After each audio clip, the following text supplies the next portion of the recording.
Move 18 huwa programm ieħor bħala parti mill-attivitajiet ta' Valletta 18. Dan il-programm li huwa mfassal għat-tfal ta' bejn il-5 snin u 16-il sena ser ikun qed jagħti valur lill-attività fiżika u l-kultura ta' pajjiżna fl-istess ħin. Bekk aktar tfal ukoll ikabru l-għarfien tagħhom fuq il-Belt Valletta. Waqt konferenza tal-aħbarijiet Jason Mikallef iċ-Chairman ta' Valletta 18 qal li għandu jkun hemm aktar eżerċizzju fiżiku u lob fit-triq bħalma kienu jagħmlu s-sirijietna. Dan l-aktar narawh fil-lob tradizzjonali bħal passju, il-lasktu, il-boċċi fost lob tradizzjonali ieħor. Naħseb illi attività bħal din turik il-qofol tagħha bl-interattività u l-aspett ukoll kulturali tal-istudenti ta' primarja Sant'Irmu li attendu fil-kapitali Valletta fejn mhux biss qegħdin jagħmlu attività fiżika, mhux biss qed jieħdu gost b'dan l-ispazju miftuħ fil-qofol tal-kapitali tagħhom, imma qegħdin iġeddu memorji tan-nannit tagħhom probabbilment bil-lob tax-xixu, bil-lob tal-passju, bil-lob tal-lakstuwa, bil-lob oħrajn sempliċi ħafna illi m'hemmx dubju kien parti integrali tal-kultura Maltija.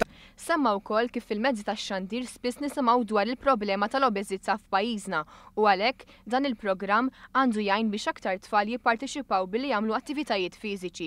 Tkellimna ma' xi tfal tal-iskola primarja ta' Sant'Irmu fil-Belt Valletta dwar l-attività fil-belt u wkoll dwar xi jafu fuq il-Belt Valletta. X'inti tagħmel hawnhekk illum? Illum qed nilgħab il-Gwerra Franċiża mal-ħbib tiegħi. Biex nilab il-lob. X'tib tal-lob qed tilab?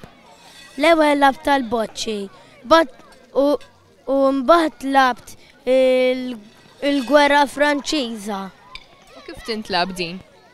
Li memma. Il-Gwerra Franċiża. Li inti trid tiġri u trid tipprova taqbad il-bandiera. X'taf fuq il-Belt Valletta? Li hemm istatwa ta' Matteo Preti u Manuel Dimek, li jienot il-Belt Valletta triq Melita, hemm il-baraka ta' fuq u tisfel. Nilabu nagħmlu naqra PE u sport biex ma noqgħodux dejjem bil-qiegħda. U x'taħseb dwar il-Belt Valletta? Hija sabiħa u ngħix fiha. U x'taf aktar fuq għall-Belt Valletta? Ħafna knejjes. U issa hekk qegħdin jibnu bangli.